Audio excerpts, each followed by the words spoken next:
Hey, I'm Guy. I'm John. This is our YouTube channel. Subscribe to this channel. Give this video a like. Check out our podcast also below in the description. All right, John, are you ready to have your mind blown? Born ready. So Nick Mullens, do you know he tied a franchise record today held by Joe Montana? Saving his granddaughter. Shout out to Joe, by the way. TMZ. Anytime you see TMZ Joe Montana, you go, what? I saw people DM it or Instagram messaging Joe Montana to get him on the podcast. We appreciate your efforts. But Joe Montana, somebody tried to steal a grandchild from him. Wow. Don't ever do that to Cool Joe. That's not the record that he tied. Nick Mullens tied Joe Montana's 49ers record for most consecutive games with at least 220 yards passing. 9. He also had his third 300-yard passing game against the Giants. So how about that?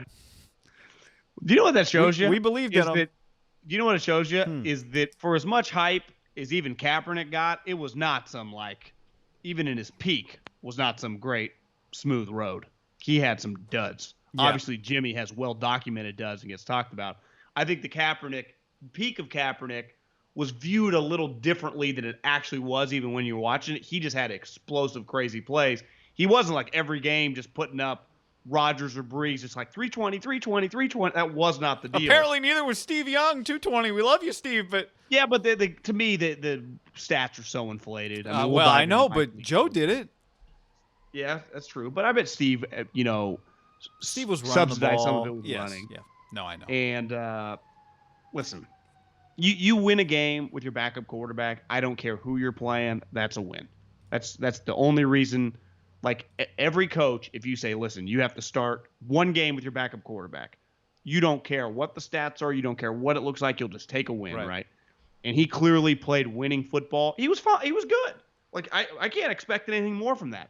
I do think the stat line and just some of the vibes that I saw on social media, like I tweeted Big Dick Nick as a legend, and some people like CanBR were quoting it, like, what Nick? Like, yeah, I ain't talking about Nick Mullens. And he not even trying to be funny, but guys, like, are we watching the same game? He's fine, but he's not like, you can't watch that as an objective individual and go, Jimmy Garoppolo, when he's healthy, is a completely different player, right? Yes. Like they can't win big without Jimmy G. No, I mean, could they beat the Eagles with Mullens? Maybe. I think they might be. I mean, yes. The short answer is yes. I'd feel a lot better if you told me Garoppolo's back this week. Right. I think it's a little different with Fletcher Cox and Malik Jackson chasing than it is that crew of guys today.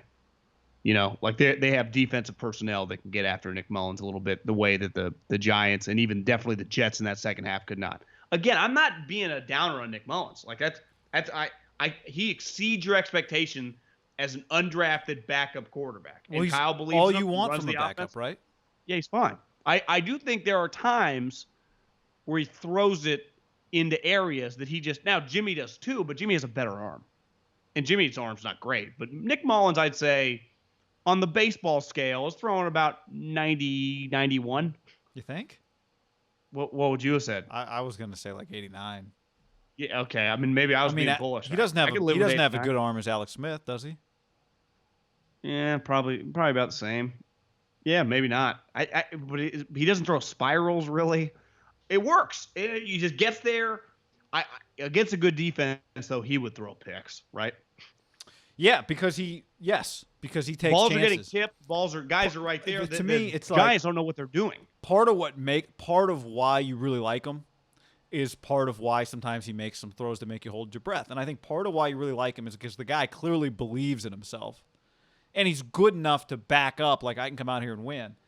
To me, he is such a great argument for Kyle Shanahan's value, because over the course of a coach's career, over the course of 10 years, if you're trying to go to the Super Bowl, you're gonna have a team that is a 9-win team, and you're just scrapping to make the playoffs, and you're trying to win a game or two that are going to be the difference with a backup quarterback. And those, like Sean Payton did it with Teddy. Andy Reid did it once upon a time with Jeff Garcia. It's part of the deal. To me, it's like what Bruce Bochy would have been in a baseball season where you only play 60 games instead of 162. And there's just going to be these little moments, games that no one really pays attention to, games that, to me, the teams that win big win games where you have excuses why you should lose. And to me, not only did they win the game, I mean, it wasn't even close, right? And they ran the ball pretty well, but it's not like they were running 6 yards a carry. I mean, it felt honestly better than the stats. They were under 3 yards a carry against the Giants. It didn't. How many feel yards that they way. rushed for? 93, and that's counting 31 from Brandon Ayuk. Yeah, you're right. The stats don't look great. I would have guessed like 130, but it was effective. Here's my thing with Kyle, and I'm going to give Kyle credit on this one. He drafts C.J. Beathard, and he clearly likes him because he keeps him on the active roster. Now, because of the COVID protocols, it might have forced his hand. Like non-corona, maybe there's a chance, especially when you factor in injuries, he does not taking up a roster spot. But I don't know that for sure. Like, there's a chance Kyle would keep him. But clearly Kyle liked the guy a lot when he drafted him. I mean, he drafted him in the same draft where he passed on Mahomes and Watson to draft this guy in the third round, which I'll never know for sure, and probably no one is going to tell me this. There might have been conversations like, I'd rather have CJ in the third round than take Mahomes in the first, right? Those conversations, or Watson, those conversations. Maybe. I mean, he did did say he didn't really even watch Mahomes, so he might not have even. Yeah, well, that's a bigger indictment, but regardless, I mean, he's admitted it, like you said. He did find a guy and developed him to pass the guy that he liked, and now he plays him. Who's just Nick Mullens is clearly way better than CJ. Like Kyle, we know it. We've seen it with our own eyes, but the Niners have acknowledged it by making him the backup quarterback. So to me, it's an organizational credit, but it starts with a head coach developing this guy, understanding the offense, and then believing in him enough to run the offense. And to me, Nick gets a lot of credit. Clearly, he just does whatever he has to do in practice, in the film room, in the meetings to make Kyle really like him, right? Because part of being a backup quarterback and earning that trust. Now, Nick has played, so it's a little unique. A lot of undrafted free agents that have become backups sometimes just don't get any regular reps in regular season games. But to hold that spot over the years, like he does whatever a lot to impress Kyle, shit that we'll never see, right? Just the way he conducts himself in the facility. Well, but I mean, don't you think some of it we do see? Like we see the clips of him. I love watching locker room talk. I love watching quarterback hype. I mean, to me, I do feel like. Tell me if I'm wrong. You've been in the building where you see how a player is perceived versus what you think of him on the inside. I do think you can tell a little bit when you watch just a guy talk post game to his teammates. Is it authentic? Do they buy it? I buy it with him. Like it's authentic, right? He has leadership qualities. He's not the team captain.